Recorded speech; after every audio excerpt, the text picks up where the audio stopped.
Good day, my good people. I hope y'all are doing well. I am Walter Thomas, and I want to welcome you to my channel, Happy Soup 88.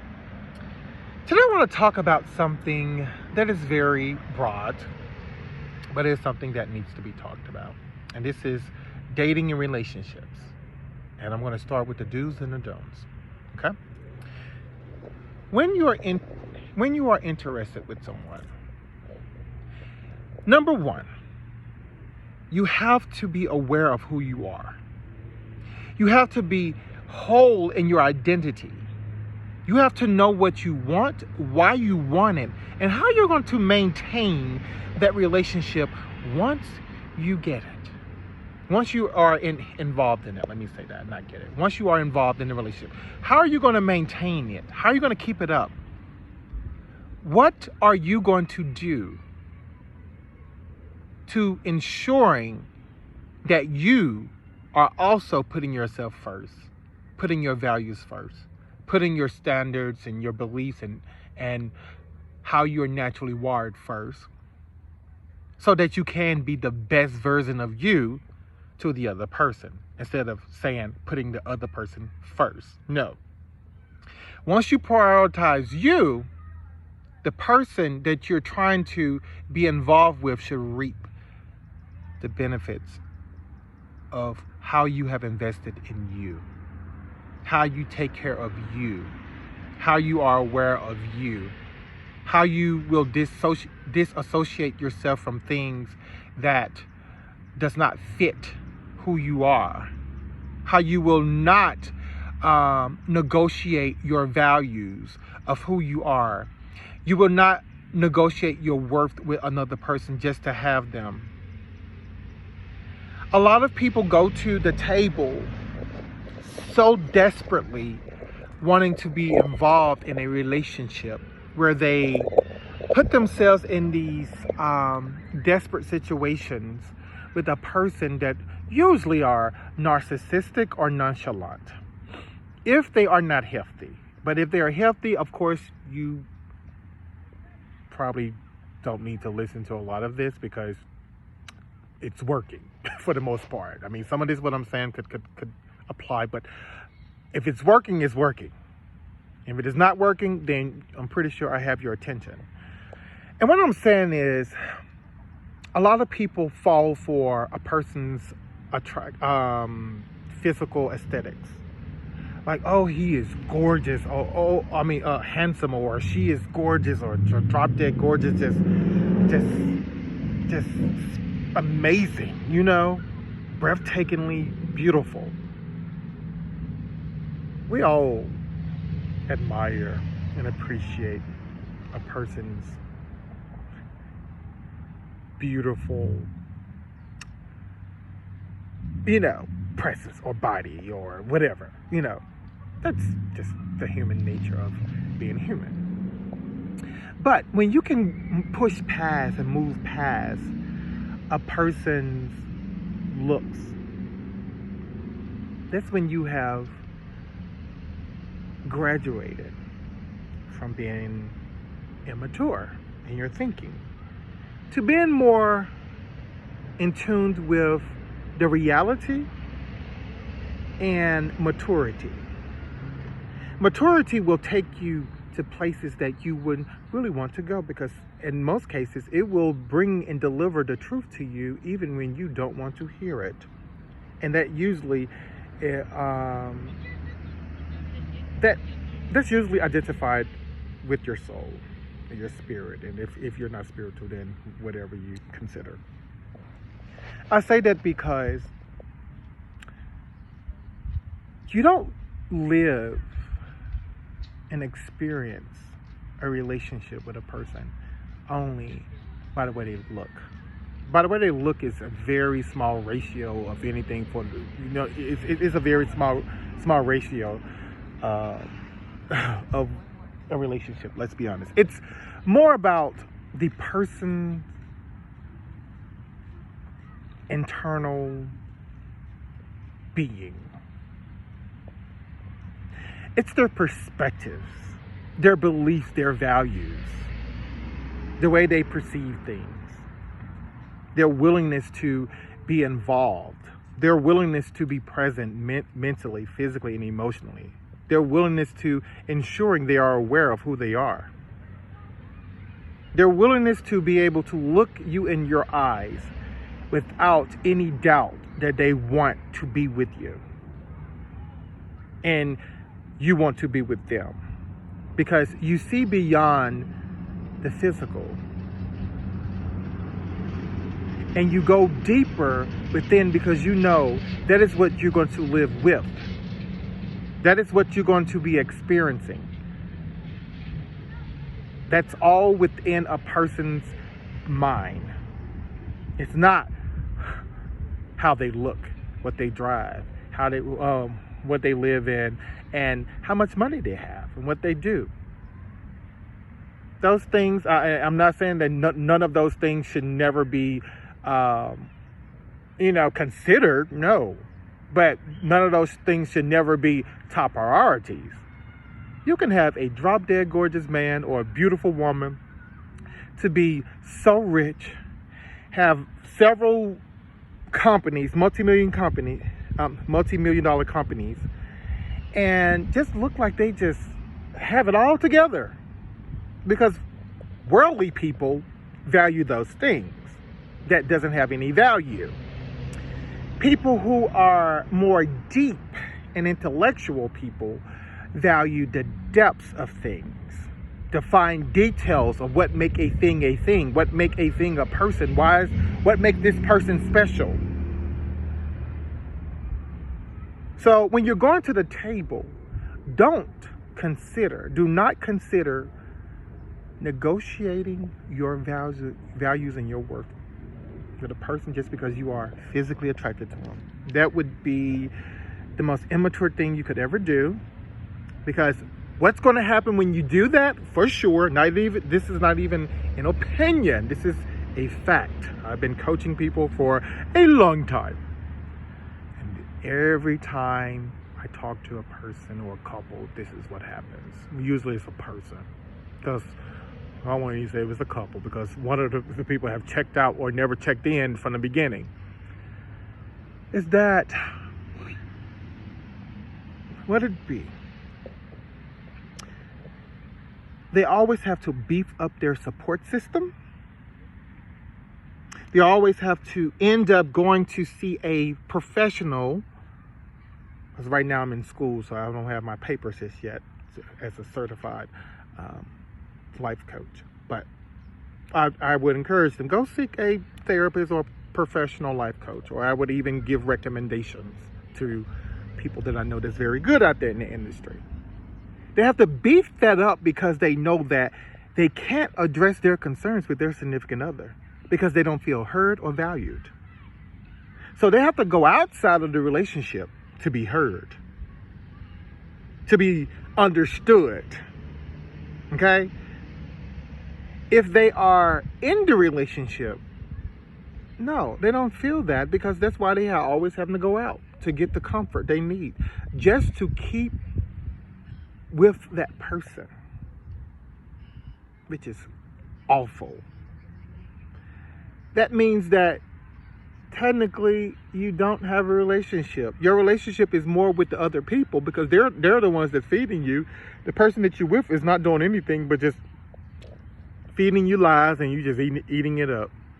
You're just loving every bit of it, because obviously if you didn't, you would know that you're not in love with a person that doesn't fit your perspective of what love is. A lot of people try to hold on to I've been abused and this and that. I have been abused, raped, neglected, rejected. And remind you, I'm an INFJ. I'm very sensitive, very emotional. So when I'm going through things of that nature, it really impacts my life, like to the T. Like it really hurts my soul, where I'm like, I don't want to live no more, because it just hurts that bad. So I'm saying this with strength to tell you, because I have to tell myself that this is not love. When I was in a relationship with a guy before, I had to tell him, like, nope, that's not love. You don't even know what love is. While I might have been hurt, abused, and suffered through a lot, I know what it is. Because there's a difference with love and what love is not. Love will not have me tossing and turning all night. Love will not have me questioning if I am loved. Love will not have me left out in the cold, feeling abandoned. Love will not ever beat me. Love will not ever reconsider me. Love will be assured that it is wanting to be with me, connected with another person. Love will put in the work and the effort towards maintaining what it is attached to. So if me and another person together, you and another person together, you both will be putting in the efforts to ensuring that the relationship is going to always last, because you put in the efforts, making sure that it is fresh, that it is always being considered as, well, maintained. It has always been maintained. So it's just like I want to give you a great scenario. Let's say you are a person that not even a middle class, you're not even middle. You may work, let's say, at let's just say Target. You may work at Target, being a sales associate. And you go to a car lot because you want a brand new Porsche 911 because it's beautiful, and you're like, oh my God, just so beautiful. And you go there and you're able to make the payments, but you're not able to have a life because all your money is going towards the car. It's just like the relationship. If all your energy is going towards that person and you have no room for you have no room for anything else, that's not for you. That is not for you. What's great sacrifice is that doing for you? To just put all your money in an asset. In a liability, in a liability.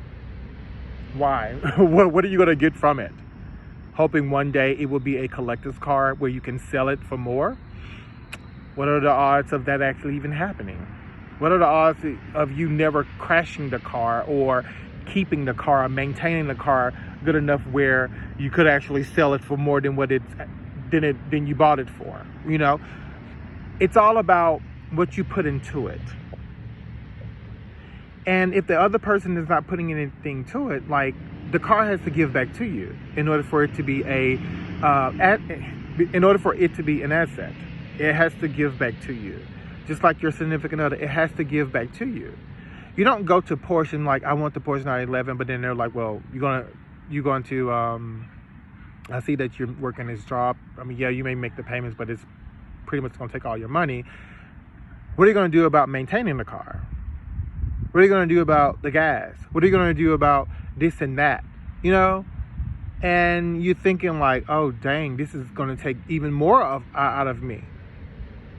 So now I'm going to have to go rob Peter to pay Paul to take care of this thing, just like you're doing yourself. You're robbing yourself when you having to go to your friends all the time to vent out to your friends about your relationship or situation you're in that's not working.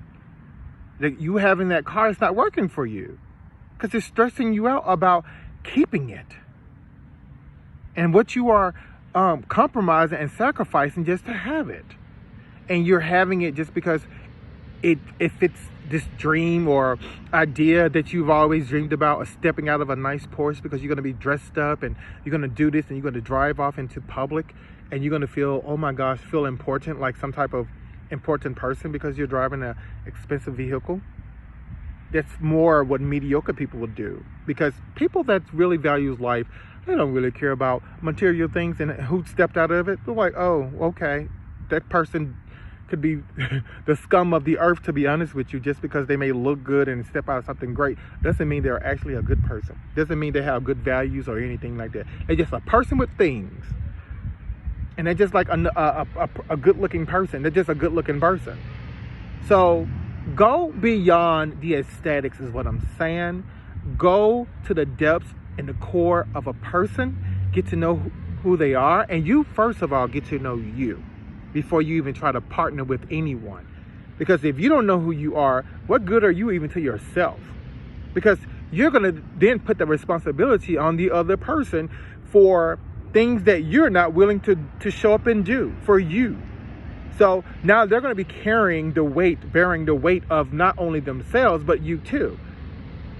So I'm telling you, there are so many different things that I just sit and listen to when I'm talking to people. I'm like, what the is going on here?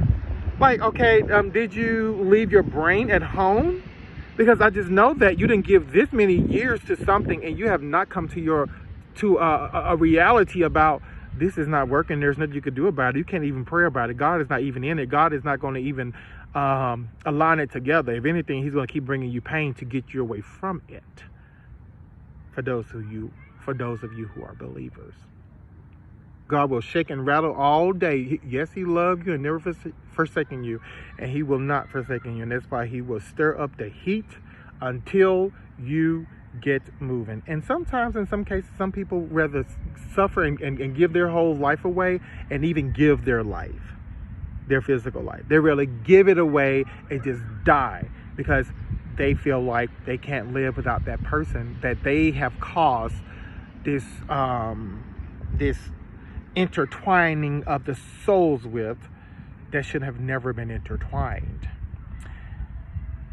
And that's going to be, I'm going to talk about the intertwining of the souls in another video, because that's going to be very deep there. I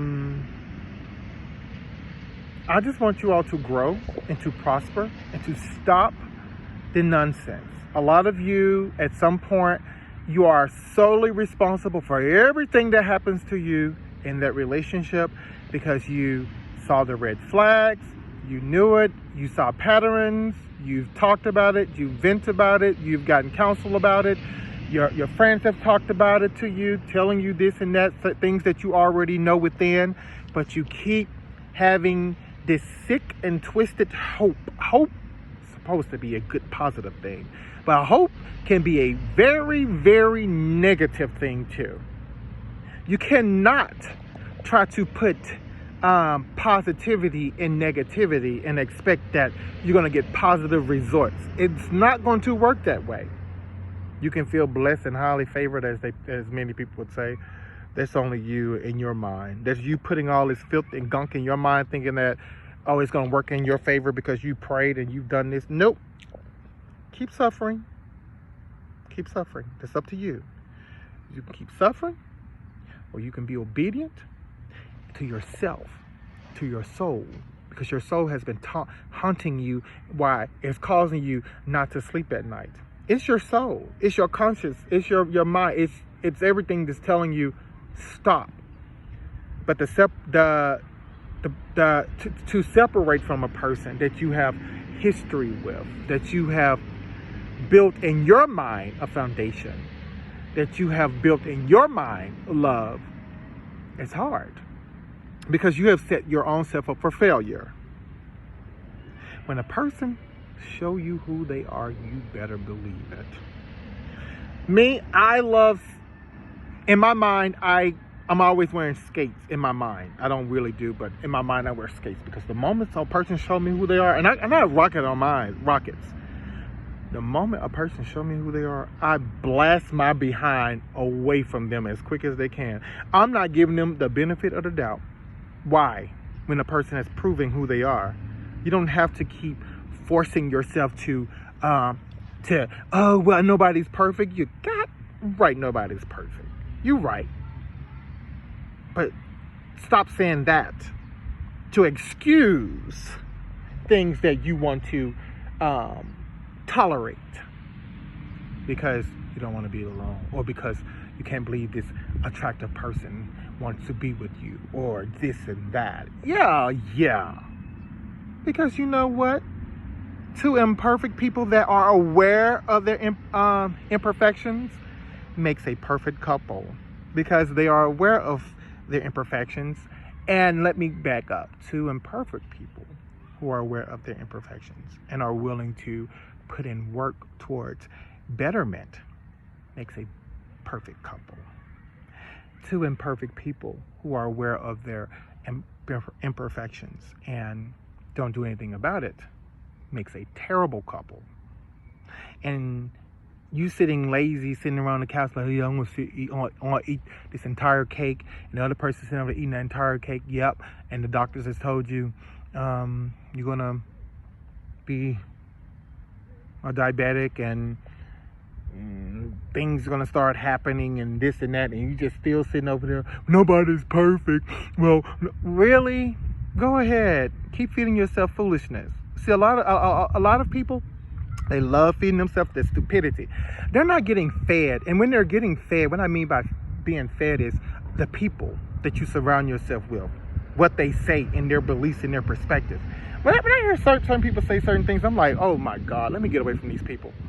And it's not to belittle the people, but I'm like, I just can't do it. Because when I start to talk, they're going to say I'm judging them. I'm like, well, I probably am. And I'm not going to change that. Because what I do is I inform people to stop holding themselves hostage and stop giving themselves excuses just to be in dysfunction. So if I say that and it's judging them, of course, I love it. I love every bit of it. I'm going to keep doing it. As long as I see you and you allow yourself in my space, you're going to get it. Because I don't want to see you hurting anymore. And I've had many people say they hate me in the beginning, then later on say thank you so much for whatever. I'm like, honey, guess what? When you say you hate me, I love you afar. Thank you, but I've moved on. Because my goal is, it's not about belittling people. It's ringing the bell louder. The same tune that they always have heard from their souls saying, go, let go, move on. It is to convict people, because conviction is what causes us to move, what causes us to shift. So when I convict my soul, if I'm in a relationship and I know this person, I run. I'm like, nope, there's nothing you can say to me. I will not hate you. I will not look at you as a bad person, but you and I are not meant to be, and there's nothing you need to say. We can both give apologies where apologies are due, but or whatever, or thank yous or whatever, but we are not meant to be, and we're not going to keep holding ourselves in this situation that hope is not even willing to even come in and sit with us to bond us together. Hope is like, I'm gone. And anyway, people, stop beefing up your support system and beef up the support system to support you alone versus with somebody else. Have a good one. Bye.